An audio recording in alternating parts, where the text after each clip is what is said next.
أعوذ بالله من الشيطان الرجيم.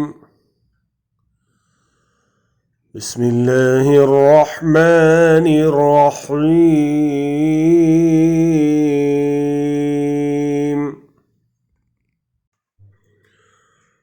ما كان للنبي والذين آمنوا أن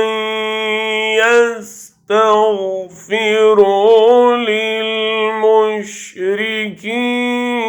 ولو كانوا أولي قربى من بعد ما تبين لهم أنهم أصحاب الجحيم.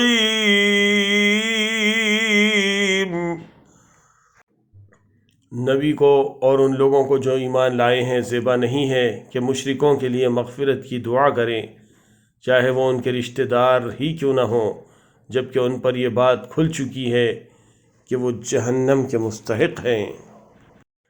It is not for the Prophet and those who have believed to ask forgiveness for the polytheists, even if they were relatives, after it has become clear to them that they are companions of hellfire.